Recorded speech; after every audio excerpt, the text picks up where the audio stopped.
سبحانك لا علم لنا إلا ما علمتنا إنك أنت العليم الحكيم اللهم ارزقنا فهم النبيين وحفظ المرسلين وإلهام الملائكة المقربين اللهم أغننا بالعلم وزينا بالحلم وأكرمنا بالتقوى وجملنا بالعافية لا حول ولا قوة إلا بالله العلي العظيم والحمد لله رب العالمين. نوينا التعلم والتعليم والتذكر والتذكير والنفع والانتفاع والإفادة والاستفادة والحث على التمسك بكتاب الله تعالى وسنة رسوله والدعاء إلى الهدى والدلالة على الخير ابتغاء وجه الله ومرضاته وقربه وثوابه سبحانه وتعالى. الفاتح إلى حضرة النبي المصطفى محمد صلى الله عليه وسلم وأزواجه وذريته وأهل بيته ولما شيخنا وساتذنا معلمينا وعلمائنا وأولياء الله مقربين وإلى المصنفين محققين مفسرين وإلى سلسلة القرآن العارفين إلى رسول الله صلى الله عليه وسلم وإلى والدينا وأولادنا بأن الله سبحانه وتعالى يرزقنا العلم والعمل ويحفظنا من الزي والزلل وأن الله يرزقنا وإياكم رزقا حسيا ومعنويا ويحفظنا وإياكم من الأذيات والبليات والعهات والمكروهات والأسقام والأمراض والألم على هذه النية وعلى كل صالحة جامعة شاملة نافعة من خيرات الدنيا ونعم الآخرة وإلى حضرة النبي المصطفى محمد صلى الله عليه وسلم بسر الفاتحة. أعوذ بالله من الشيطان الرجيم. بسم الله الرحمن الرحيم. الحمد لله رب العالمين الرحمن الرحيم مالك يوم الدين إياك نعبد وإياك نستعين اهدنا الصراط المستقيم صراط الذين أنعمت عليهم غير المغضوب عليهم ولا الضالين آمين. Hadrat al-muhtaramin, para guru, para ustadz, para kiai, para pengurus, para jamaah, orang-orang tua kami yang dimuliakan Allah, para ikhwan, saudara, saudari, seaqidah dimanapun berada, alhamdulillah, bersyukur kita kehadirat Allah subhanahu wa ta'ala. Kembali kita dipertemukan dalam majlis kebaikan dalam rangka ketaatan kepada Allah. Mudah-mudahan sebagaimana dikumpulkan kita atas dasar cinta kepada Allah dan Rasulnya, kelak di akhirat kita dikumpulkan di dalam surga di bawah naungan Allah di dalam panji Nabi Muhammad sallallahu alaihi wasallam. Salawat beruntaikan salam terlimpah ruah kepada hadratul Rasul Sayyiduna Maulana Muhammad sallallahu alaihi wasallam beserta keluarga, sahabat, pengikut sekalian. Amin Allahumma amin. Ikhwatal iman dimuliakan Allah subhanahu wa ta'ala, biidznillah pada pagi hari ini kita akan membahas lanjutan maqalah nasihat-nasihat untayan emas dari Syekh Nawawi Al-Bantani yang beliau ambil dari kitab Irsyadul Ibad yang dikarang oleh Al-Imam Ibn Hajar Al-Asqalani. Maka pada pagi hari ini kita akan membahas Babus Tsumani, bab yang berisikan 8 nasihat. Wa fihi khamsu mawa'idha wahidun khabar wal baqi athar. Dalam bab ini ada 5 nasihat, 1 dari khabar, sementara 4 lainnya itu berupa asar dari para sahabat. Radhiyallahu ankum. Bismillahirrahmanirrahim. Al-maqalatul ula, nasihat yang pertama, qala an-nabiy sallallahu alaihi wasallam, telah berkata Nabi Muhammad sallallahu alaihi wasallam, Thamaniyatu asya'a la tashba'u min thamaniyatin. Ada 8 perkara yang tidak bisa kenyang dari 8 perkara. Yang pertama, al-ainu minan nazari, yang pertama mata dari memandang. Ikhwah dimuliakan Allah subhanahu wa ta'ala, betapa pentingnya mata. Maka mata merupakan nikmat yang luar biasa daripada Allah subhanahu wa ta'ala, yang mata ini merupakan bagian dari hal yang memudahkan kita untuk mendapatkan urusan dunia, agama maupun akhirat. Betapa manfaatnya pandangan mata. Maka dengan mata ini contoh bahwa seseorang bisa tilawah, kemudian seseorang yang akan meminangkan untuk anak perempuannya maupun untuk dirinya sendiri, itu melihat bagaimana kualitas karakter seorang calon yang akan menikahi atau ia nikahi. Kemudian dengan mata seseorang juga akan mendapatkan pahala yang besar.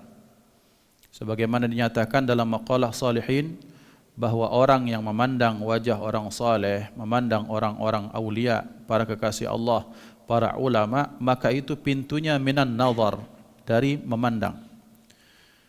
Maka betapa banyak dan betapa besar nikmat mata, yang mata ini tidak pernah lepas, tidak pernah kenyang dari memandang. Bahwa betapa banyak ada orang yang hanya dengan gara-gara memandang saja maka dia mendapatkan rahmat Allah. Contoh sebagaimana Rasulullah sallallahu alaihi wasallam bersabda, sesungguhnya Allah Subhanahu wa taala itu menurunkan 120 rahmat di sekitaran Ka'bah. Sittina lit-tawafin, 60-nya bagi orang yang tawaf. Wa arba'ina lil musallin, 40 untuk orang yang salat. Wa 20 lin-nadhinina 'alaiha, sementara 20 rahmat Allah berikan untuk orang-orang yang hanya memandang Ka'bah dengan membesarkan Allah. Melihat Ka'bahnya saja itu mendapat rahmat daripada Allah Subhanahu wa taala. Artinya ternyata nikmat mata, yang mata ini tidak pernah kenyang dari memandang, boleh jadi laka au alaika. Boleh jadi dia akan membawa aura positif ataupun akan membawa penyesalan bagi seseorang. Maka Allah Subhanahu wa taala menyatakan, wala a'udzubillahi minasyaitonir rajim wala taqfu ma laysa laka bihi ilm. Inna sam'a wal basara wal fuada kullu ulaika kana anhu mas'ula. Maka hati-hati kata Allah, jangan sampai kalian beramal tanpa didasari ilmu, karena sesungguhnya pendengaran, penglihatan, hati, otak semuanya akan dimintai tanggung jawab oleh Allah Subhanahu wa taala. Betapa dengan memandang, yang dengan kita bermodalkan mata, maka pandangan kita itu akan menjadi pintu pembuka hati kita untuk berzikir kepada Allah. Rasulullah sallallahu alaihi wasallam bersabda, "Ala inna lillah mafatihal lidzikr. Humul ladzina idza ru'u dzukirallah." Ketahuilah, sesungguhnya Allah Subhanahu wa taala punya pintu-pintu, punya kunci-kunci untuk Allah itu dizikiri oleh kita. Artinya Allah punya pintu atau kunci-kunci zikir. Siapa mereka? Humul ladzina idza ru'u dzukirallah. Mereka adalah orang-orang yang ketika kita memandang mereka, langsunglah kita teringat kepada Allah Subhanahu wa taala. Ada jenis orang, bapak-bapak, ya ikhwan, ada jenis orang yang ketika kita berada di dekatnya, memandangnya langsung dengan hanya memandang gitu. Allah. Nah itu. Ini ada kunci-kunci zikir Allah yang memang ketika melihatnya kita langsung kontak kepada Allah, kontak kepada Rasulullah sallallahu alaihi wasallam. Maka ternyata dengan memandang ini menjadi pintu pembuka pahala kebaikan yang sangat banyak bagi kita. Kemudian dengan memandang juga al-ainu minan nazar, bahwa 1 dari 8 perkara yang tidak bisa terlepas, mata dari memandang. Betapa pentingnya seseorang itu dengan memandang ini, maka kemaslahatan agama kita akan tercapai. Mana contoh? Contoh adalah ketika seorang yang menikah atau menikahkan anak, salah satu komponen menikah itu kan ada wali. Maka wali itu di kita di Palembang ini kadang pakai emasnya suku ya. Cuma di Palembang Lampung itulah pakai emas berapa suku, lainnya pakai gram. Nah, sering dijengok emas itu, kadang dijengok dulu, oh asli apa tidak, kadang digigit-gigit, kadang dipenyok-penyokkan. Ini menunjukkan bahwa memandang merupakan bagian dari kemaslahatan beragama. Bayangkan kalau ternyata emasnya itu palsu. Hanya dengan tidak memandang, sudah diraba saja, oh sudah asli. Ternyata dia palsu. Ya, secara hukum fikih pernikahan itu kemudian menjadi pernikahan yang mestinya ya diperbaiki. Kalau segalanya sadar tentang kondisi tersebut, maka ikhwan dimuliakan Allah. Belum lagi misalnya kita melihat betapa banyak potensi pahala yang ditimbulkan dari mata, melihat sesuatu yang menyenangkan, Masya Allah, sesuatu yang itu Subhanallah, kita melihat ini, Allahu Akbar, ternyata itu dimulai dari pintu memandang. Maka selanjutnya juga di dalam Al-Quran bahkan ada ayat-ayat, katakanlah wahai Muhammad kepada orang-orang beriman untuk menundukkan pandangan mereka. menunjukkan betapa pentingnya kadar pandangan ini. Juga katakan juga kepada wanita muslimah, perempuan-perempuan muslimah untuk menundukkan pandangan mereka. Terhadap apa? Terhadap sesuatu yang berpotensi untuk menjadikan dirinya terjerumus kepada hal yang syubhat atau sesuatu yang bahkan mengandung dosa. Wajah perempuan dalam mazhab Imam Syafi'i itu bukanlah aurat. Tapi terkadang kalau neman mandang wajah yang bagus-bagus, pas balik ke rumah rasa campah. Bukan begitu? Maka disitulah mengapa orang Islam itu sangat dituntut untuk menundukkan pandangan supaya muncul rasa cukup. Sudah di rumah belagak, itulah pakam itu. Mandang terus ingat, subhanallah, kan cantik makhluk segala macam. Pas ingat di rumah, astagfirullah. Nah, itu kan bahaya. Salah ucapan, Pak. Pas nyingok kita, astagfirullah, emang kita ini apa? Ya ikhwan, maka memandang ini penting. Maka bagaimana bahasa tundukkan pandangan? Satu, secara literally-nya adalah bahwa betul-betul kita menundukkan pandangan. Maka ada istilah ghaddul basar, karena ghaddul basar ini, menundukkan pandangan ini akan menyelamatkan kita dari fitnah. Sekarang ini di akhir zaman beda dengan di mana wanita-wanita zaman dahulu itu sangat-sangat menjaga rasa harga dirinya, harga diri keluarganya, ayah bunda ataupun harga diri suaminya. Bahkan yang terjadi, yang kita hidup di era sekarang, bahkan banyak yang dengan bangga memamerkan atau menunjukkan mungkin wajahnya yang glowing, mungkin tubuhnya yang Allahu Akbar misalnya. Maka terkadang ada hal yang kalau ketika kita tidak bisa hadapi maka kita hindari.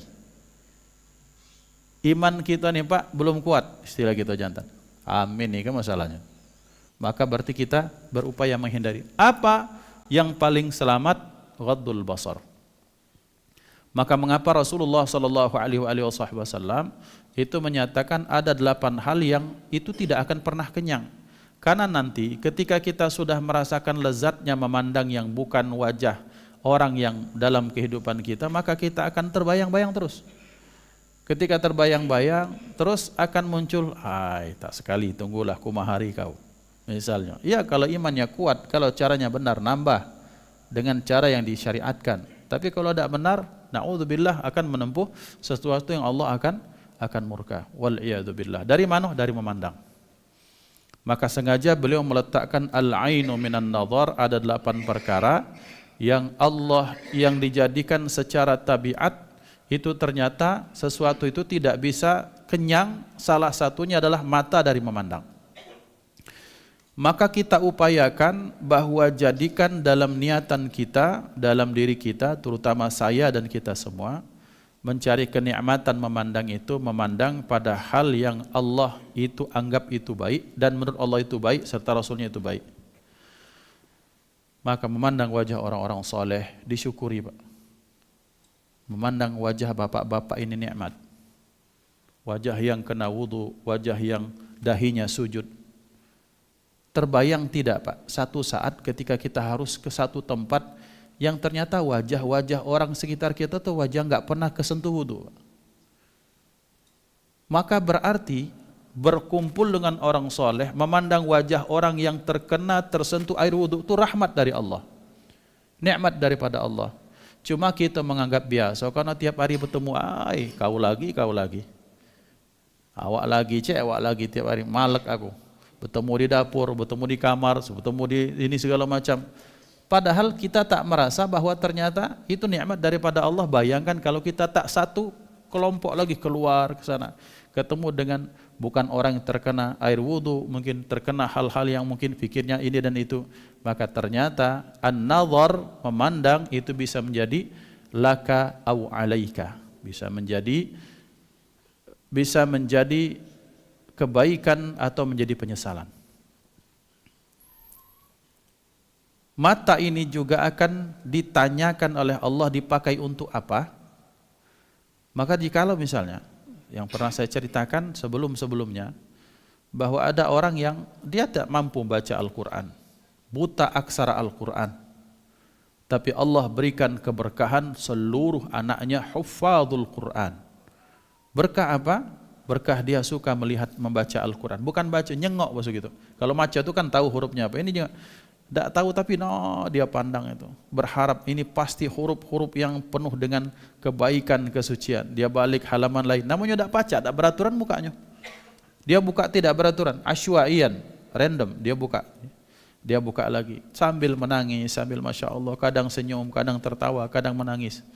Tapi ternyata dia buta aksara Al-Quran. Tapi dia gunakan mata itu, dia maksimalkan untuk melihat, memandang sesuatu yang dimuliakan Allah. Maka Allah muliakan dia dengan anak-anaknya menjadi para pecinta dan penghafal serta yang menjaga Al-Quran. Masya Allah. Maka ini potensi yang sangat besar. Dan dari situlah mengapa kemudian kita sebagai mukmin, wabil khusus di Indonesia, ya memang adat istiadat kita memang sudah memang bercampur ya, Islam kemudian bercampur dengan adat ketimuran yang kadang kita tidak bisa menolak atau susah menolak. Contoh mana? Contoh kondangan. Kalau kondangan itu Pak, ya kita berharap bahwa memang ada laki-laki khusus laki-laki, perempuan khusus perempuan. Karena di sebagian tempat, sebagian daerah, sebagian komunitas memang kalau nikah itu ya jantan baik di pesantren-pesantren misalnya, atau di para habaib orang seperti itu. Jadi perempuan dan perempuan, laki-laki. Kenapa? Karena dengan seperti itu yang laki-laki bebas, yang perempuan bebas dalam makna yang positif. Misalnya Pak, di Arab ketika orang menikah, perempuan dan perempuan ya mereka tari sama mereka, enggak masalah. Yang masalah nih kan kalau bini orang joget di depan kita, laki orang, kan itu jadi masalah. Itu dimulai dari mata. Dan betapa ikhwan yang muliakan Allah, ketika kita merasakan kenikmatan dari sesuatu yang Allah haramkan, maka kita tidak akan sampai pada kenikmatan ibadah kepada Allah. Orang yang sudah terbiasa memandang sesuatu yang Allah haramkan, maka dia tidak akan bisa atau susah kecuali karena kasih sayang Allah merasakan nikmatnya memandang sesuatu yang dihalalkan Allah. Maka sebagai seseorang yang kita bertanggung jawab dengan mata kita, maka ghaddul basar merupakan salah satu solusi yang paling tepat bagi kita untuk menyelamatkan diri di fitnah di akhir zaman. Kadang tidak pacak dihindari Pak. Bini kita lah kita katakan benar. Misalnya ya, bukan mengatakan bahwa keluarga kita benar semua. Enggak, kita berharap bahwa kita tetap pada jalurnya. Kita sudah maksimal, Pak yo, tidak usah pakai minyak, tidak pakai minyak. Tidak usah pakai bedak, sekedarnya tidak pakai ginju segala macam. Bini kita kondangan biasa, bini orang lain tidak mah itu. Nah, di sini fungsi ghaddul basar. Ketika sesuatu tak bisa dihadapi, maka kita mestinya menghindari. Maka ikhwan dimuliakan Allah, ini fungsi ghaddul basar. Yang kedua, wal ardu minal matar. Pertama, al ainu minan nazar. Ada ujungnya. Salah satu kelebihan hadis Nabi Muhammad sallallahu alaihi wasallam, salah satunya itu bentuk bahasanya indah, tapi cakupan maknanya sangat luas. Maka ada 8 perkara kata beliau yang tidak bisa terlepas, tak pacak kenyang daripada 8 perkara. Apa yang pertama? Al-ainu minan nazar. Ada R-nya. Kemudian yang kedua, beliau menyatakan wal ardu minal matar. Ada R-nya juga, AB kalau bahasa gitu. Yang kedua, yang tidak bisa berlepas dari yang lain itu, yang kedua adalah bumi itu tak akan pernah kenyang daripada hujan. Pecah main-main baik hadis ini Pak. Iyalah bahasa kita. Ya pastilah ya, namanya bumi butuh dengan air. Anak kecil pun tahu. Nah, disitulah masalahnya kita. Ikhwan dimuliakan Allah. Ketika Nabi Muhammad sallallahu alaihi wasallam beliau bersabda, maka sabda itu bukan untuk keren-kerenan. Supaya seperti sajak, seperti puisi, sama-sama seperti pola pantun. Kalau kita enggak seperti itu. Beliau telah dibimbing Allah Subhanahu wa taala dan tiadalah dia berucap, dia berfikir, dia bertindak kecuali itu berdasarkan wahyu yang diwahyukan Allah. A'udzubillahi minasyaitonir rajim, wa ma yantiqu min 'anil hawa in huwa illa wahyu yuha. Tidaklah dia berucap, berfikir, bertindak, melakukan apapun itu tidak didasarkan dengan hawa nafsu Rasulullah, itu semuanya dari kalam atau wahyu Allah Subhanahu wa taala. Maka kadang ikhwan dimuliakan Allah, menariknya hadis Rasulullah sallallahu alaihi wasallam, kalau kita baca sekadar terjemah, misalnya ketika dinyatakan dalam hadis arba'in dinyatakan misalnya, ya Muhammad, tunjukkan aku apa itu Islam. Islam itu kata beliau syahadat la ilaha illallah wa asyhadu anna Muhammadar Rasulullah, mendirikan salat, menunaikan zakat. Kan sederhana sebenarnya, anak TK pun hafal. Tapi para ulama, semakin tinggi kadar ulama, semakin mereka takjub dengan jawaban ini. Karena para ulama tahu ketika beliau menjawab, maka turunan dari jawaban itu harus ada dan harus muncul. Misalnya kita ambil rukun yang kedua dalam Islam. Bahwa rukun yang kedua dalam Islam itu setelah syahadat, misalnya kita ambil saja misalnya iqamis shalah. Beliau memilih kata dengan bahasa mendirikan salat, iqamus shalah. Kenapa tidak mengerjakan salat? Karena makna mendirikan salat artinya melaksanakan salat satu di waktunya, itu baru didirikan. Salat kalau sudah salat subuh dikerjakan di waktu duha, itu sudah bukan subuh lagi, itu bukan didirikan. Zuhur dikerjakan jam 3, jam asarnya jam 3:02. Nah, itu bukan mendirikan. Jadi melaksanakan di awal. Yang kedua apa? Yang kedua artinya melaksanakan salat kamilatus syurut, dengan syarat, rukun, adab dan sunnahnya. Itu baru mendirikan. Yang ketiga mendirikan salat. Apa makna mendirikan salat? Mendirikan salat artinya bagaimana nilai-nilai salat itu terpatri setelah ba'da salat, setelah salat. Yang keempat, bagaimana sih supaya salat itu terlaksana? Berarti salat itu terlaksana, tahu syarat, hukum, rukun segala macam. Kemudian salat supaya bisa didirikan butuh apa? Butuh masjid. Masjid ini butuh apa? Butuh bangunan. Bangunan butuh manusia, butuh orang yang mampu mengerjakannya, butuh orang-orang berilmu. Dari kata mendirikan salat muncul ilmu bangunan, muncul ilmu ini, muncul ilmu itu. Ketika salat dilaksanakan, dikerjakan, butuh panggilan. Gak bisa dong kita sekedar ayo semayang, butuh azan. Azan butuh suara. Dalam hadis dinyatakan bahwa tiadalah mendengar seorang azannya seorang muazin, tidak manusia, tidak hewan, tidak syajar wala hajar, kecuali itu akan menjadi syafaat di hari kiamat, menjadi saksi pada hari kiamat. Jadi dibutuhkan sound system yang bagus, pecah di Baitur Rahman Bang Raya misalnya, kira-kira itu. Dari kata-kata iqamus shalah muncul hal yang sangat banyak. Itu bagi para ulama, karena kita ini baik jawab Rasulullah. Nah, Rasulullah, masalahnya Rasulullah tidak seperti kita. Sering saya nyatakan, jangan ngukur baju wong di awak dewek. Beda itulah. Para ulama beda cara memandangnya dengan memandang hadis Rasulullah sallallahu alaihi wasallam. Hakada. Maka beliau menyatakan, mengapa beliau memasukkan yang kedua wal ardu minal matar? Bahwa bumi itu tidak pernah bisa lepas dari matar, dari hujan. Bapak dan Ibu dimuliakan Allah, Allah sudah nunjukkan kepada kita 1 bulan terakhir ini betapa butuhnya kita dengan matar, betapa butuhnya kita dengan hujan. Lah mulai banyak yang panas dalam ini, mulai banyak yang panas dingin, mulai banyak yang kepanasan tak pacak kecuali harus minum es, harus masuk ruang ber-AC. Menunjukkan ternyata matar merupakan nikmat yang luar biasa daripada Allah Subhanahu wa taala. Tetapi tidak sekadar kita butuh dengan airnya saja. Filosofi matar itu yang harus kita pelajari. Bapak-bapak, pelajaran yang sangat indah daripada Allah.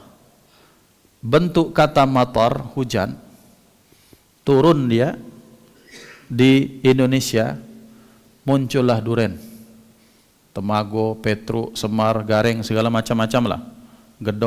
Bukan, kalau gedong gincu itu manggo ya. Turun di Indonesia, mangga, weni, emam, pelem, segala macam manggo ini, manggo itu. Turun di Indonesia jadi manggis. Turun di Indonesia, bakso kami di dusun jadi jackfruit. Tak tahu kalau di Melanjat apa? Nangko. Ya. Ada cempedak, ada tempedak, nangko segala macam.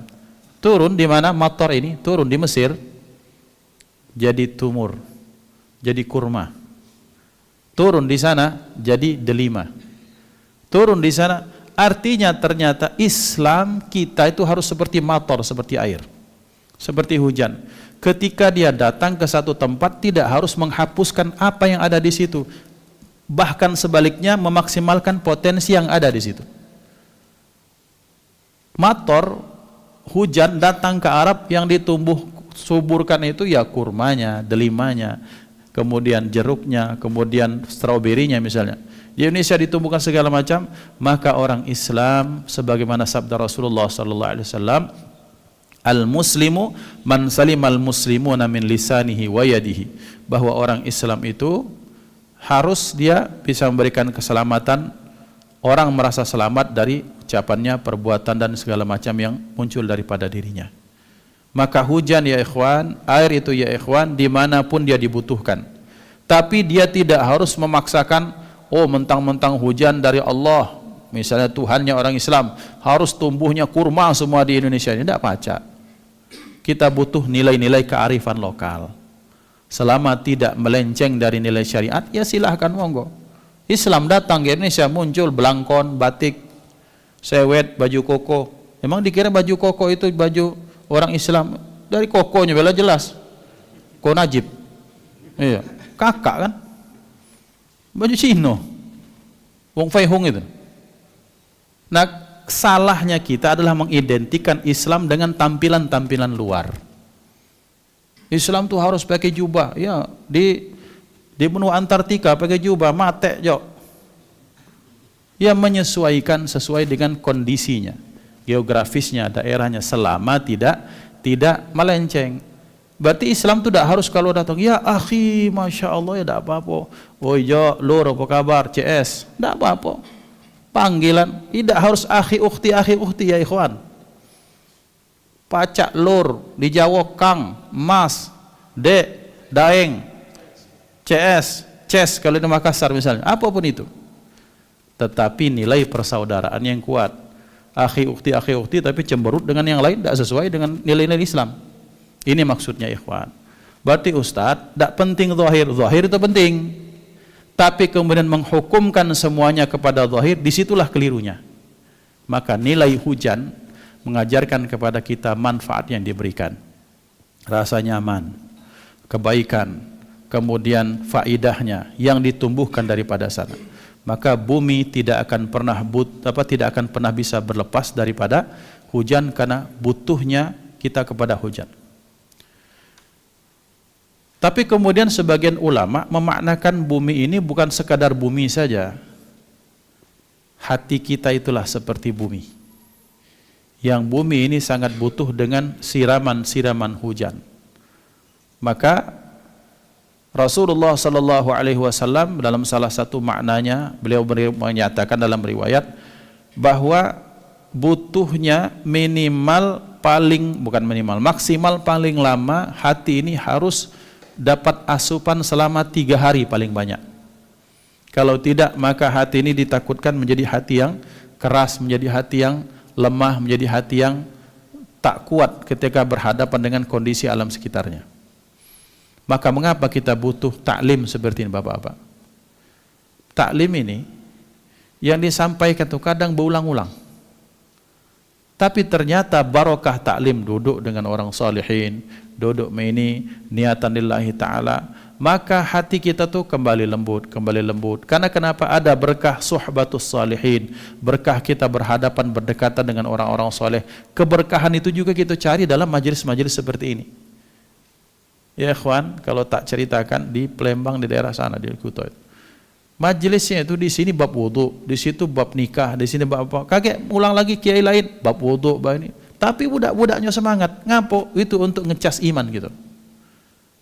Nah, berarti ternyata selain manfaat ilmu yang didapat, manfaat keberkahan nyetrumnya, vibe-nya tuh bahasa budak sekarang.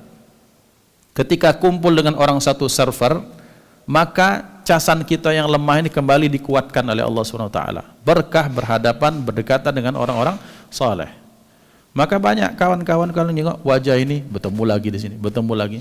Kadang dia di belakang, kadang nyatat, kadang tidak. Tapi berkah berkumpul dengan orang saleh, maka itulah fungsi hati kita sering-sering dicas dengan berdekatan dengan orang saleh. Yang kedua dengan apa? Dengan ta'lim, dengan nasihat, dengan ayat, dengan solawat, dengan zikir, dengan apapun yang mampu hati tersebut mendapatkan siraman-siraman hujan. 3 hari tak dapat Pak, yang didengarkan dunia terus, takut hati kita akan keras. Maka tanda-tanda hati yang keras itu bagaimana? Melihat sesuatu itu seperti umatnya Nabi Musa alaihissalam, itu pada puncak kekerasan hati. Bagaimana maksudnya? Kita ini kan kadang kalau melihat sesuatu yang misalnya terjadi banjir, ya Allah, ketika seseorang mengucap ya Allah ketika melihat sesuatu musibah, itu hatinya masih lembut. Tapi kalau sudah melihat sesuatu yang aneh, dia biasa aja, fenomena alam ini. Banyak ada yang itu, banyak Pak. Bisa dipastikan orang-orang seperti ini 3 hari itu dia ada dengar nasihat dalam bentuk kebaikan.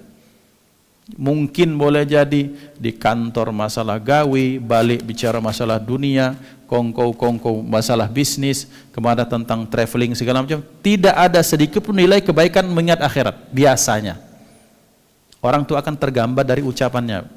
Pola fikir seorang itu kelihatan dari bagaimana dia berucap. Maka kalau dia melihat ini, ini fenomena alam ini, berupaya bahkan dia menjauhkan dari nilai-nilai agama di situ. Ini kehendak Allah segala macam. Ini fenomena alam biasa ini. Ini kalau panas ini kan segala macam ini, segala macam. Iya, teorinya mah betul. Karena memang Allah meletakkan dunia dengan hukum-hukumnya. Tapi harus diingat yang meletakkan menjadikan itu siapa? Itulah Allah Subhanahu wa taala. Nah, kalau orang beriman dikaitkannya ke situ. Kalau orang tak beriman kepada Allah, mentok pada fenomena alam, hukum kausalitas, selesai. Hakada. Maka bumi kita di sini dan bumi kita butuh dengan matar. Matar itu baca Quran dan dibacakan Quran. Ustadz, makna dibacakan Quran itu berarti kami ini mati? Bukan. Orang ruqyah itu dibaca Quran. Bahkan Nabi Muhammad sallallahu alaihi wasallam, ya ikhwan, menyatakan kepada wahai ya Ibnu Abdurrahman, wahai Abdullah bin Mas'ud, bacakan kepadaku Al-Quran. Kaget, gemetaran kawan ini. Ya Rasulullah, bagaimana aku membaca Al-Quran sementara Al-Quran diturunkan kepada anda? Apa kata beliau? Aku pengen dengar bacaan Quran itu dari orang lain selain daripada aku. Kemudian ketika beliau menyatakan pada satu saat cerita, ya Abu Musa al-Asy'ari, andaikan saja kau tahu semalam aku tuh nangis dengar bacaan, Masya Allah, langkah indahnya. Dalam bahasa yang seperti itu. Apa kata Sayyidina Abu Musa al-Asy'ari? Ya Rasulullah, kalau memang semalam aku tahu anda mendengar bacaanku, lahabbartuhu tahbira, lahabbartuhu laka tahbira, niscaya aku akan lebih baguskan lagi kualitas itu dibandingkan yang semalam. Ternyata Rasulullah senang mendengar bacaan Quran daripada yang lain. Mengapa? Karena Al-Quran akan menjadi semacam tetesan hujan bagi hati-hati kita, maupun hati yang subur maupun hati yang sedang gersang. Hakada. Maka oleh karena itu kita sangat butuh dengan siraman-siraman hujan. Kemudian berikutnya, wal untha minadz dzakar, al ainu minan nadhar, wal ardu minal matar, wal untha minadz dzakar. Yang kelompok yang ketiga berikutnya, seorang perempuan tidak akan pernah bisa berlepas dari laki-laki. Sekarang viral ya ikhwan, dan salah satu mukjizat hadis Rasulullah itu kan sampai akhir zaman itu akan berlaku. Apa yang viral belakangan ini? Ada gerakan wanita, pokoknya dia tidak mau punya anak. Ada tak? Ada gerakan sekarang ya? Pokoknya berlepas lah, penting saya bisa aktivitas, bekerja. Ini orang-orang hedon nih seperti ini. Tabiatnya, fitrahnya perempuan punya anak, dia tidak pengen punya anak. Sementara betapa banyak ada orang-orang yang dari seminggu, 2 minggu, sebulan, 2 bulan, setahun, 2 tahun pengen punya anak. Dia tidak mau punya anak. Dengan alasan bikin anak tuh ribet. Jingok yang ini umur 60 tahun tuh siapa yang ngurusi dia? Ikhwan dimuliakan Allah. Ini adalah gerakan-gerakan yang mencoba untuk menghilangkan nilai-nilai fitrah seorang wanita itu sendiri. Terhormatnya seorang wanita di mata Allah, di mata Islam ya karena memang dia mengemban tugas-tugas kewanitaan. Dan memuliakan wanita itu tidak harus di depan, sholat id di depan. Jadi khotib pula, jadi imam pula. Ustaz, terjadi, sebelum inilah terjadi dulu. Di Amerika, di New York dulu, namanya Profesor Aminah Wadud, pernah itu, terjadi kontroversi. Nah, ya ikhwan, mulianya seorang perempuan, siapapun dia, mau laki-laki mau perempuan, dengan kadar fitrah yang diembankan Allah kepadanya. Laki-laki berarti dimuliakan karena dia mencari nafkahnya, menjadi imamnya. Perempuan dimuliakan karena menjadi penopang sang laki-laki dan melahirkan anak-anak dari sang suaminya. Maka berarti seorang wanita tidak bisa lepas dari seorang laki-laki, sebagaimanapun sebaliknya. Kita jantan dulu, Pak, tak pacak lepas dari betino. Maksud dari orang rumah. Belagak-belagak ini yang ngurusi. Contoh nih, contoh. Tak usah jauh-jauh.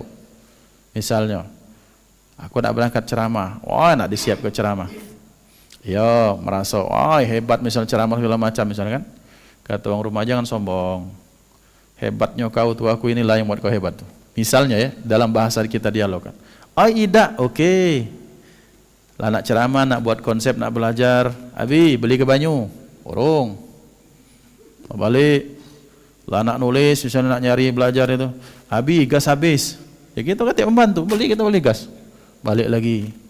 Lah deadline nak parah ini, semua macam, abi antar budak, jemput budak, laju. Walhasil ceramah tak siap, baju pecah, kerupuk pecah 1000. Artinya apa? Ternyata seorang laki-laki belagak-belagak bapak ini, jenggot pacak, Masya Allah, pecinya lemak, baunya wangi itu karena betino, Pak.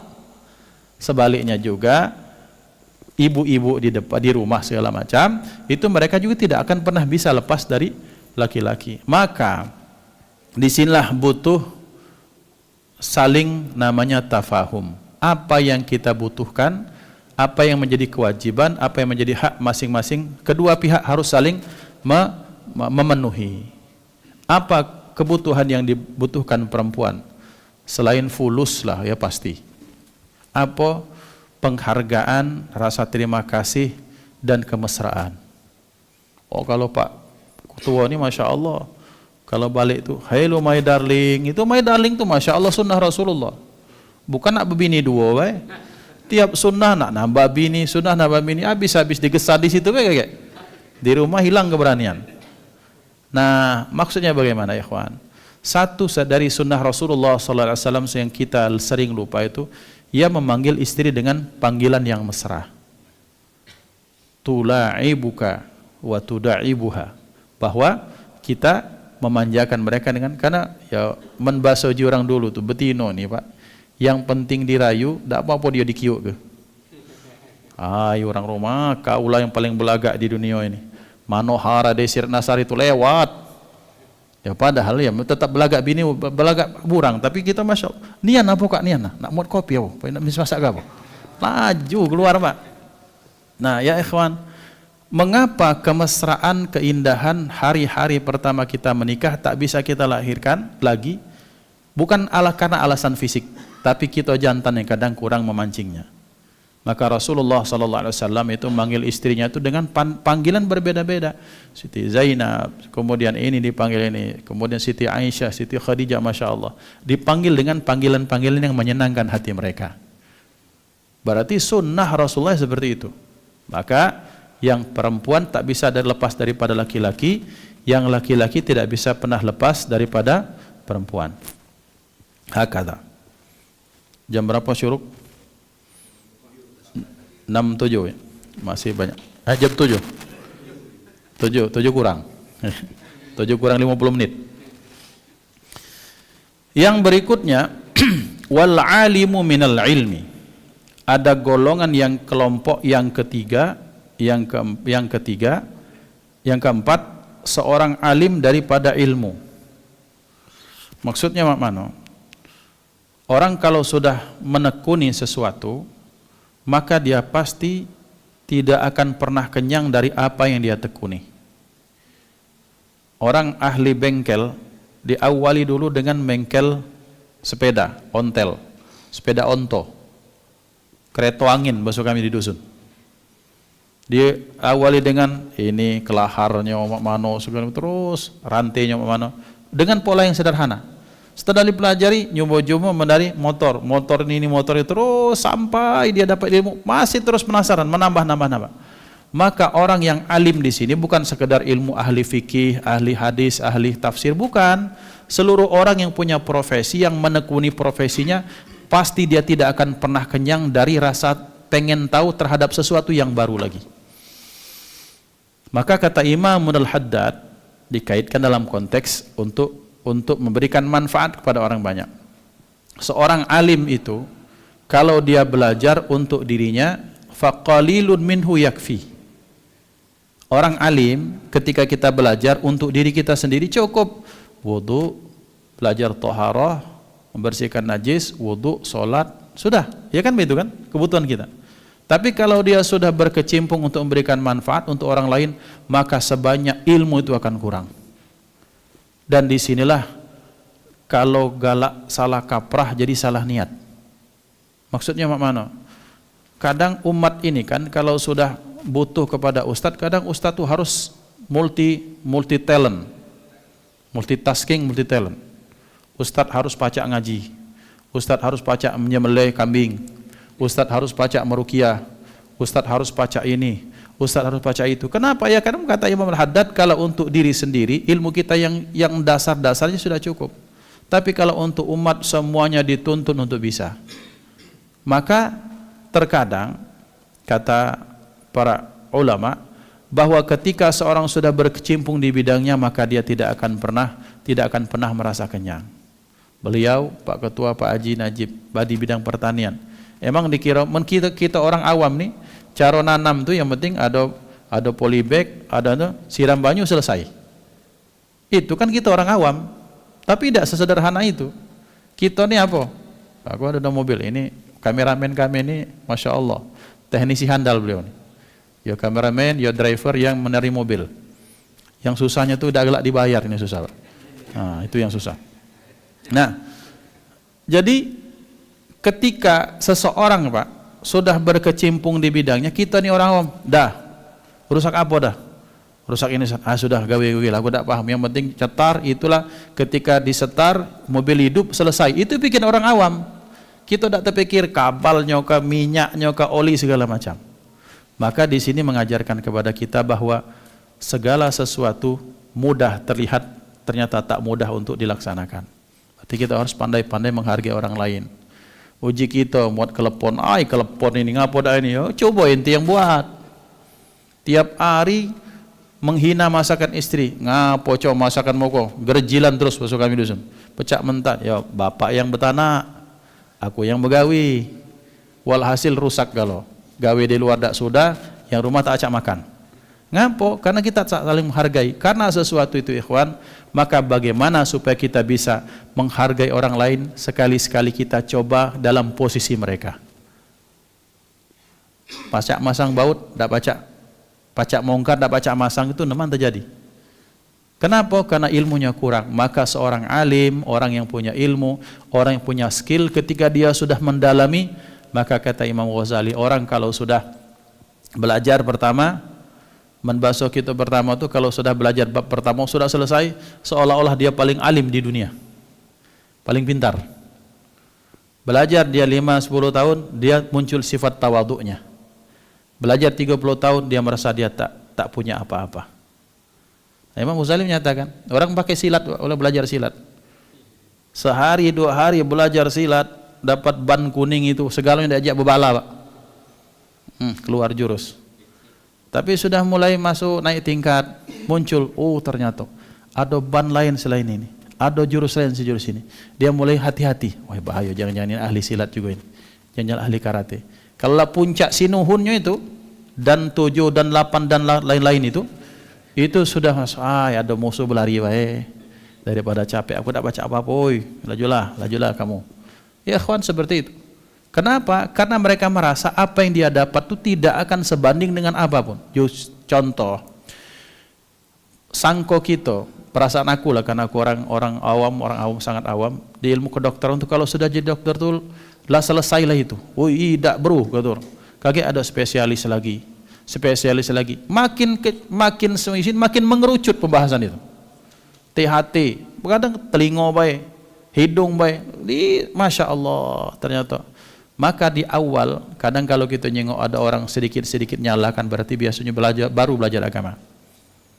Kalau ada orang yang sudah berkecimpung di agama, dia menganggap insya Allah semuanya benar, kita cari pendapat yang terbaik segala macam. Kalaulah pada puncak para aulia menyatakan mereka fana, aku tidak ada. Yang ada cuma Allah. Ilmu dak kate, ya aku ni bodoh. Nah, itu seperti yang kita cari. Ya ikhwan, maka seorang alim itu tidak pernah bisa lepas daripada ilmu. Ada kisah yang menarik, yang mudah-mudahan menjadi contoh bagi saya dan kita semua.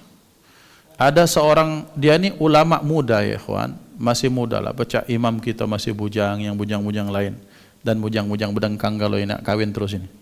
Ini hobi maco, Pak. Tiap bertemu di buku, pecah kita melihat betina belagak, betina bagus, kira-kira itu. Satu saat dia ini menikah.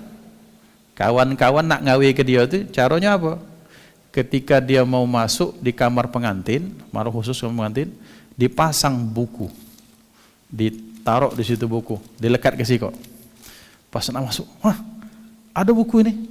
Dia juga, dia buka halaman sampai as-salatu khairum minan naum, tercagak dia macam tu. Ya Allah, aku ada bini yang belum diselesaikan urusan ini. Masya Allah. Nah, kita ni mudah-mudahan membaca itu Pak terhadap ilmu. Ya. Tapi kita ni lain pembahasan biasanya. Ya ikhwan, Masya Allah. Nah, ini menunjukkan bahwa orang-orang seperti ini bukan cerita film, bukan sinetron, betul-betul ada. Bahwa orang kalau sudah berkecimpung pada sesuatu, maka dia akan menganggap luar biasa. Maka kita kaji, saya dikaji diri saya, kita mengkaji diri. Kita ini biasanya yang betahnya kapan? Apa pas main HP? Apa pas ngesahkan orang? Apa pas membicarakan masalah hak umat misalnya? Maka itu tergantung kita masing-masing. Hakata. Nah, untuk menuntut ilmu, dikatakan untuk menuntut ilmu banyak sekali syaratnya, sebagaimana ini di sini jelaskan Imam Nawawi, Syekh Nawawi dengan sangat panjang, bahwa orang kalau mau belajar itu memang harus ada nilai kecerdasan, ada kemauan, ada kesabaran, ada modal. Nah, butuh modal ternyata belajar. Ya ikhwan, maka kita akan sangat menghargai betapa ulama-ulama dulu tak terbayang pengarang kitab ini ya ikhwan. Memang kita ini butuh soge, Pak. Kalaupun tak soge, butuh orang yang membantu kita untuk belajar. Bayangkan Syekh Nawawi berangkat di zaman itu ketika kapal masih kapal uap, kapal ketel itu, pakai batu bara. Itu perjalanan 3 bulan. Dari Jeddah berangkat ke Mekah lagi butuh kafilah. Itu nyewa mereka, ekspedisi pengawal khusus. Sampai ke sana butuh masak, butuh makan. Ternyata dak kate konsep ilmu itu gratis, dak kate. Maka konsep sekolah gratis itu tak bagus. Maksudnya dalam mindset seseorang tuh, Ustadz ini gratis, dak kate yang gratis. Masuk perwira polisi angkatan tuh dia dibayar dengan cara gajinya dipotong. Beli bedil setua bedil tuh kan, peluru itu kan dengan duit. Budak-budak yang anak-anak beasiswa, Ustadz alhamdulillah anakku gratis beasiswa. Negara yang bayar ke? Tetap butuh biaya. Nah, mental gratisan ini bahaya, Pak. Maka ada satu sekolah yang saya tak sebutkan, siapapun fakir miskin datang. Kuat berapa bayar? 10.000, jadilah. Berapa? 1 juta, sini. Supaya orang tua itu satu, dia punya tanggung jawab bahwa belajar itu untuk anaknya gak gratis. Yang kedua, supaya kelak di akhirat ketika engkau ditanya Allah, engkau sudah mengeluarkan hartamu sekalipun ke orang fakir di depan Allah Subhanahu wa taala, supaya engkau punya marwah di depan Allah. Jadi jangan lepas tanggung jawab, alhamdulillah anakku gratis Ustaz, tak kate yang gratis. Ada badan yang bayarkan, masjid, lembaga zakat, beasiswa segala macam. Tapi harus ada dana yang keluar, minimal untuk pena dengan buku. Maka konsep sekolah gratis itu harus istilahnya harus diperbaiki supaya tidak merusak nilai mental. Ujung-ujungnya tiap nak cari gratisan tulah. Ujung-ujungnya kelak lah berduit masih nak. Bulan berapa ini? Bulan depan waduh BLT. Tolong masuk ke aku juga BLT. Biasa mental gratis, mental di bawah. Padahal jantannya cincinnya bacan, lah kristal loh. Jam tangannya Masya Allah Rolex. Tolong masukkan aku. Antri depan pos itu Pak. Paling pertama kali lah subuh itulah datang untuk dapat BLT 3 bulan. Misalnya ini ilustrasi. Muncul dari mana? Muncul dari istilah gratisan. Tak kata yang gratis. Rasulullah SAW ini membeli umat ini dengan harta benda dan nyawa beliau. Kita ini sudah dibeli Rasulullah Pak. Dengan modalnya, dengan uangnya, dengan keringat, dengan darah, dengan air mata Rasulullah. Maka bagaimana kita membeli surga kita? Maka kita beli juga dengan tenaga, upaya, waktu, nasihat, benda, uang segala macam. Maka belajar pun, maka kita butuh dengan biaya. Selanjutnya butuh kesabaran. Tak kate istilah yang langsung jadi. Langsung jadi ngoreng nasi butuh proses. Apalagi ngoreng pemahaman dalam otak kita, butuh proses, butuh waktu yang panjang. Maka Masya Allah ilmu itu Pak mendatangkan kemuliaan dunia akhirat. Tapi memang sepadan maka harga yang harus dibayar pun sangat banyak. Selanjutnya yang berikutnya yang kelima, orang yang tak bisa golongan tak bisa berlepas itu para peminta-minta dari nak minta-minta. Seperti yang kami sampaikan tadi di awal, bahwa ketika sudah terbentuk nak minta Pak, kita lah jingok ada kampung pengemis di bagian Indonesia inilah, tak sebut tempat tak lemak ke, kata orang kita jelek-jelek ke. Pas dijingok investigasi, ya Allah baguslah rumah dia dari rumah kita. Rumah kita ni masih pintu tu bertemu lutut dengan bini. Ke dapur bertemu bini, itu bukan karena bininya banyak, Pak Haji, bukan. Tapi karena saking kecilnya rumah. Kaget Ustaz ini, provokasi terus Ustaz ini. Bukan, karena memang rumahnya kecil, bertemu lagi, ente lagi. Pas jengok rumahnya, Masya Allah, dari mana? Orang kalau sudah terbentuk mental minta-minta, maka dia tidak akan berlelah-lelah untuk mencari nafkah, karena cukup dengan mengandalkan kasih sayang, belas kasihan orang, kemudian dia merasa bisa hidup.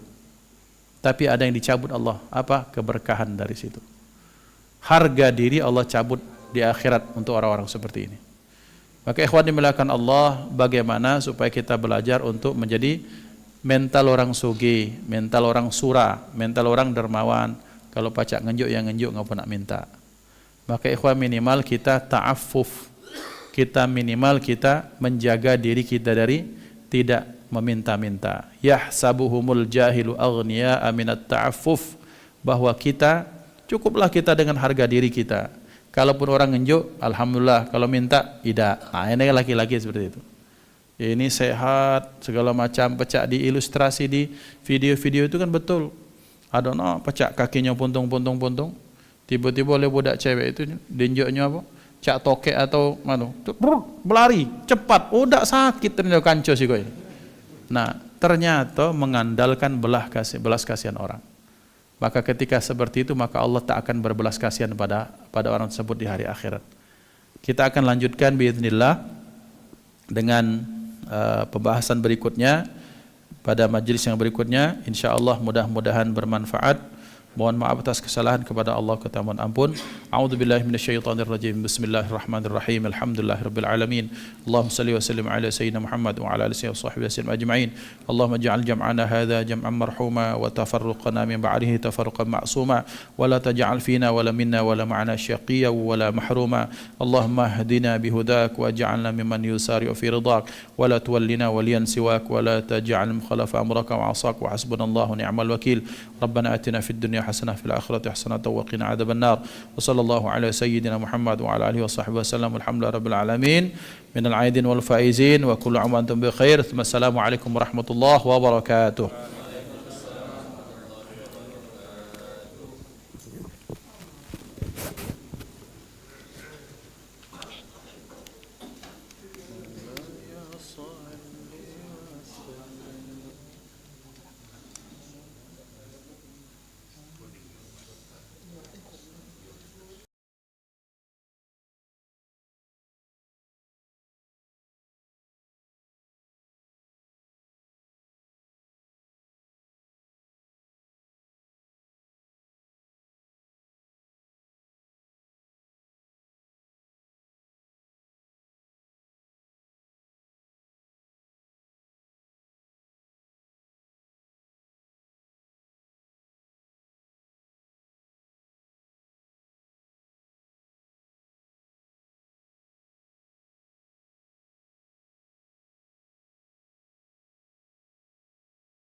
Allahumma shalli wa sallim ala sayyidina Rasulullah wa ala alihi wa ba'du. Alhamdulillah, saya ucapkan terima kasih kepada Allah atas segala nikmat. Di antara nikmat yang luar biasa bagi saya diperkenalkan dengan Masjid Baitur Rahman, dikenalkan dengan pengurus, dengan jamaah yang Masya Allah bergabung, kalau boleh diistilahkan bergabung di masjid ini dari awal 2020 atau akhir 2019, 2020 awal Corona. Dan saya lihat konsistensi masjidnya luar biasa. Di saat yang lain tidak mengadakan kegiatan, masjid ini tetap mengadakan kegiatan. Dan salah satunya, alhamdulillah, saat itu narasumbernya adalah saya. Ini menunjukkan betapa seriusnya komitmen para pengurus untuk memberikan kemaslahatan kepada umat, yang ini merupakan bagian tanggung jawab pada Allah Subhanahu wa taala. Masjid ini yang paling saya kagum dari pengurus dan jamaahnya adalah pertama kekompakannya, yang kedua inovasi-inovasi yang mungkin jarang ditemui di Palembang. Maka ini menjadi semacam brainstorming bagi yang lain bahwa masjid itu harus menjadi tempat yang nyaman, yang homey, yang orang-orang itu merasa seperti dalam rumahnya sendiri. Berarti masjid ini menampakkan perwajahan masjid yang ideal. Yang paling pertama kamar mandi yang bersih, yang wangi, yang sangat representatif, kemudian kenyamanan yang luar biasa, kemudian di dalamnya kita dapatkan hal-hal yang luar biasa, baik kaligrafi maupun teknologi dan hal-hal yang sangat luar biasa. Tapi di atas itu semua, yang paling penting adalah manpowernya, bahwa kekuatan sumber yang sesungguhnya adalah sumber manusianya, yang pengurusnya adalah orang-orang komitmen, bertanggung jawab, yang mereka bersatu padu, bersinergi satu sama lain antara pengurus dan jamaah. Seperti kita lihat bagaimana kekompakan ukhuwah seperti keluarga besar, dan semestinya seperti inilah Islam yang sesungguhnya, bahwa kita berangkat dari latar belakang pendidikan yang berbeda, strata sosial yang berbeda, pekerjaan yang berbeda, tapi tidak menjadikan kita berkotak-kotak, malah sebaliknya kita bersatu padu, saling menguatkan satu sama lain untuk menghasilkan hal yang sangat bermanfaat. Maka harapan saya bahwa para pengurus dan jamaah tetap terus kompak, tetap terus istiqamah, tetap terus memberikan manfaat, memberikan rahmat bagi alam semesta. Juga mudah-mudahan doa berikutnya adalah mudah-mudahan semakin banyak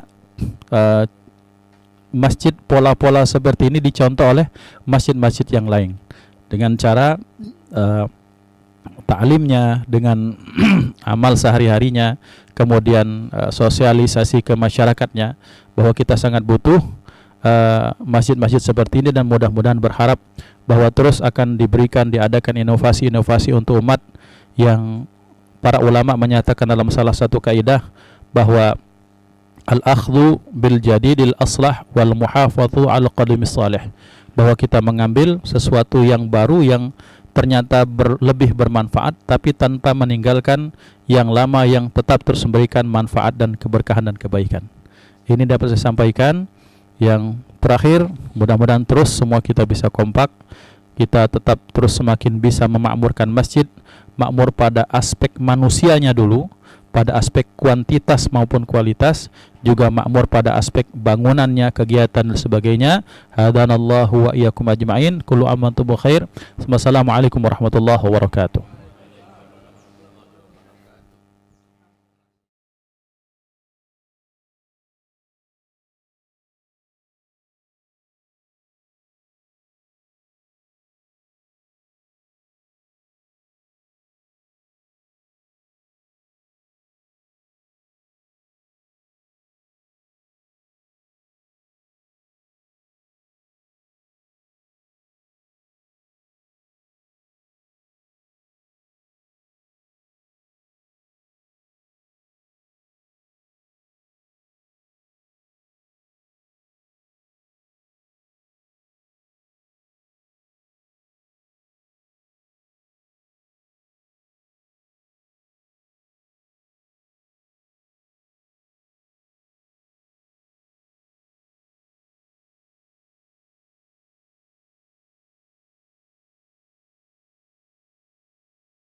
Bismillahirrahmanirrahim. Assalamualaikum warahmatullahi wabarakatuh.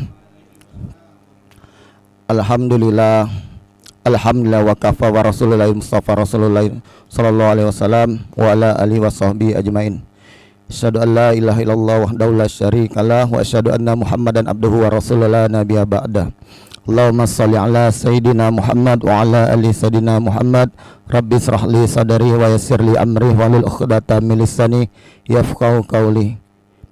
Alhamdulillahirabbil alamin. Segala puji dan syukur hanya milik Allah Subhanahu wa taala. Salawat teriring salam senantiasa selalu tercurahkan kepada junjungan kita Nabi Muhammad sallallahu alaihi wasallam beserta keluarga, para sahabat, dan insya Allah kita semua menjadi pengikut beliau hingga akhir zaman. Alhamdulillah, kami selaku jemaah dari Masjid Baitur Rahman ini sangat bersyukur dan bangga atas telah aktifnya kembali di Masjid Baitur Rahman ini dengan kondisi fisik bangunan yang tidak hanya membangun masjid yang sebesar ini, tapi juga membangunkan hati-hati di hati semua jemaah masjid juga. Artinya alhamdulillah dengan sekarang ini kondisi Masjid Baitur Rahman untuk jemaahnya sudah mulai ramai, dan juga kami sangat berterima kasih dan bersyukur khidmat di Masjid Baitur Rahman ini sangat luar biasa dan akan menjadi iktibar buat kami untuk meneruskan ke kawan-kawan yang lain agar dapat berkhidmat seperti di Masjid Baitur Rahman ini. Dan alhamdulillah dengan kepengurusan di sini memberikan contoh yang teladan untuk para pengurus-pengurus masjid yang lain dengan mengadakan tiap hari ada kajian-kajian subuh yang luar biasa yang diisi oleh ustadz-ustadz yang memang mumpuni untuk dapat memotivasi kita dalam beribadah kepada Allah Subhanahu wa taala. Sekali lagi kami selaku masjid pengurus di sini sangat senang sekali atas kondisi masjid yang sekarang ini, dan kami luar biasa pertama kali datang ke sini ketika mau berwudu sudah sangat bangga dan senang. Wudunya pun tempat wudu mulai dari WC-nya sangat bagus sekali dan sangat membuat semangat jemaah dengan konteks artinya kebersihan itu tidak hanya dilihat dari dalam masjid, tapi kita lihat juga dari kondisi tempat wudhu dan WC yang di masjid itu. Kalau sudah masjid dan kondisi tempat WC dan tempat wudhunya sudah sangat bagus, insya Allah akan juga lebih bagus lagi untuk di dalam masjid, membuat hati para jemaah akan menjadi tetap nyaman dalam beribadah. Sekali lagi kami bermohon dan kami berdoa semoga pengurus semua Masjid Baitur Rahman dan juga masjidnya dapat memberikan kebermanfaatan untuk umat muslim wilayah di Sumatera Selatan ini, dan insya Allah akan menjadi contoh untuk masjid-masjid yang lain.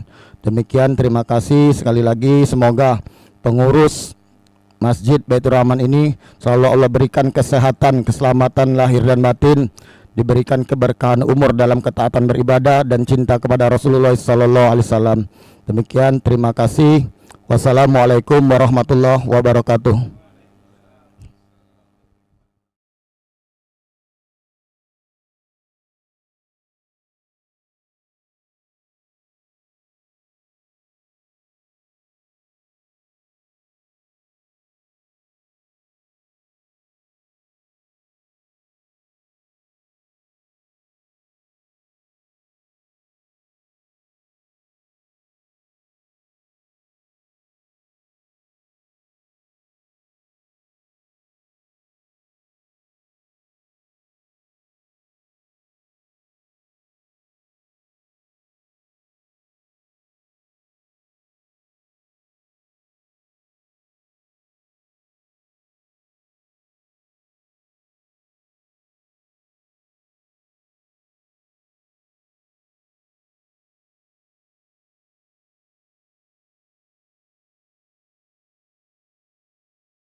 Bismillahirrahmanirrahim. Assalamualaikum warahmatullahi wabarakatuh. Alhamdulillah wa syukurillah wa la haula wa la quwata illa billah. Allahumma shalli ala sayyidina Muhammad wa ala ali sayyidina Muhammad. Alhamdulillah, Bapak Ibu, Bapak-bapak semua yang hadir pada jamaah subuh pada hari ini. Kami sebagai jamaah Masjid Baitur Rahman sangat senang sekali berada di sini gitu ya. Ada dua kunci yang barangkali kita pegang di sini, yaitu aman dan nyaman gitu ya. Ketika kita berada di dalam masjid, suasananya sangat berbeda dengan masjid-masjid yang lain gitu kan. Jadi kita merasa ada sesuatu hal yang berbeda, dan kenyamanan juga di sini juga sangat baik gitu ya. Dan untuk kegiatan-kegiatannya juga aktif, kajian, kemudian juga kemarin waktu Ramadan juga itu full, kita di sini ada itikaf, kemudian kajian dan kegiatan-kegiatan lainnya. Harapan kami tetap apa yang sudah ada dipertahankan, bahkan lebih baik lagi. Apa yang masih belum ada, mungkin belum berjalan, ada inovasi-inovasi lagi yang lain yang lebih baik, dan mudah-mudahan di Masjid Baitur Rahman ini cepat selesai nanti pembangunannya. Nah, terima kasih kepada semua pengurus, kemudian juga para jemaah yang lain yang mungkin sudah berinfak di Masjid Baitur Rahman ini gitu ya. Mudah-mudahan cepat selesai aja itu Pak Najib dan pengurus, dan tetap semangat. Semoga Bapak semua dalam keadaan sehat-sehat dan diberikan keberkahan dari Allah Subhanahu wa taala. Barangkali itu kalau soal menu di sini, insya Allah menunya selalu ada. Dan setiap kajian-kajian juga, kadang-kadang Jumat juga Pak ya, setiap Jumat juga ada makan siang bersama. Mudah-mudahan tetap berjalan terus, tidak putus gitu ya. Dan mudah-mudahan Allah limpahkan rahmat dan hidayah kepada kita semua. Barangkali itu saja pesan dari kami selaku jamaah. Semoga kita semua tetap istiqomah. Amin ya rabbal alamin. Assalamualaikum warahmatullahi wabarakatuh.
Bismillahirrahmanirrahim. Assalamualaikum warahmatullahi wabarakatuh.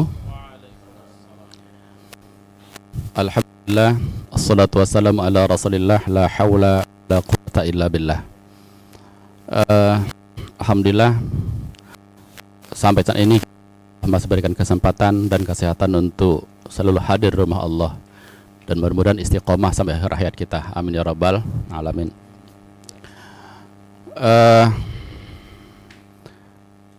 Untuk level kota Palembang sebenarnya masjid ini sudah lumayan bagus gitu.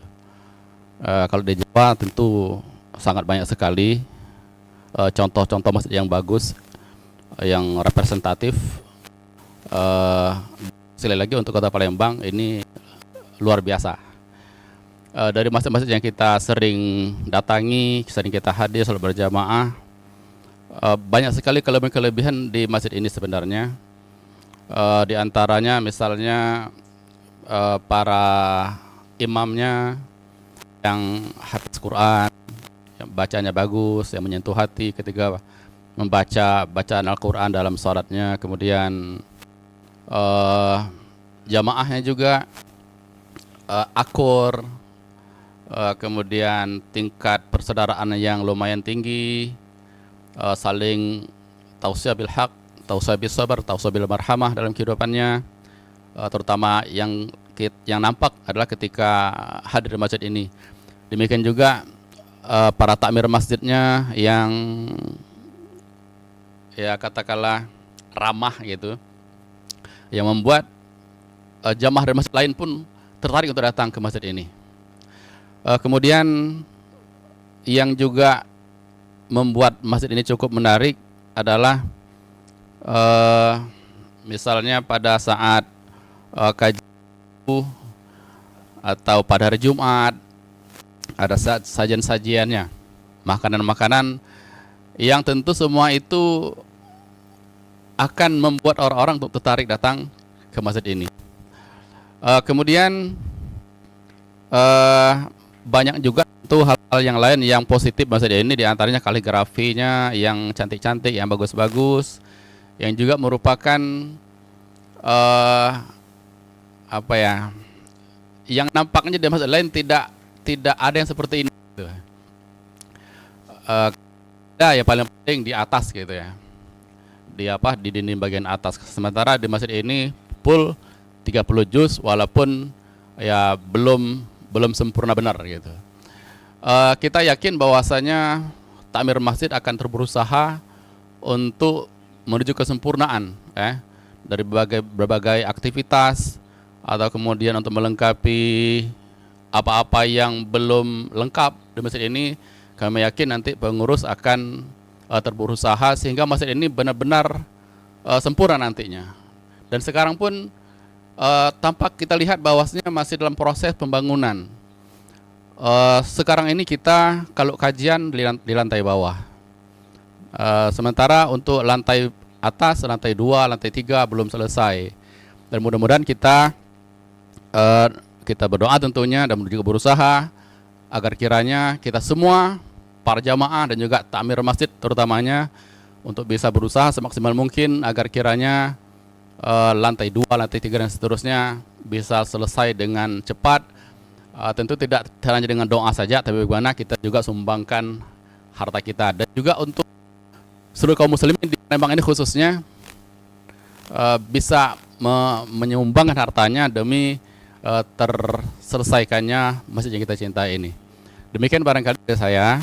Assalamualaikum warahmatullahi wabarakatuh.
warahmatullahi wabarakatuh.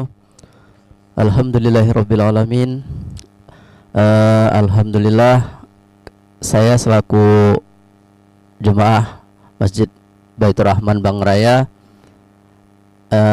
kami dari daerah Mata Merah, Majelis Al-Imdad, asuhan Ustadz Iqbal Harun. Di sini saya selaku tim media dari Majelis Al-Imdad, sedikit dan banyak bisa belajar dari tim media Masjid Bangraya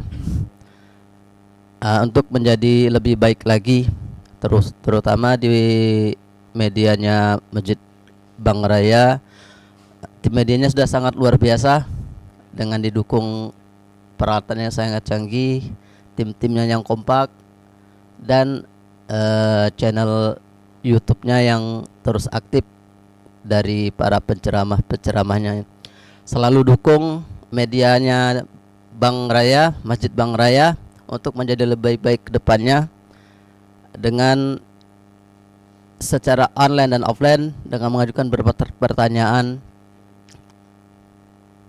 yang ingin dipertanyakan. Mungkin itu saja yang bisa saya sampaikan. Wassalamualaikum warahmatullahi wabarakatuh.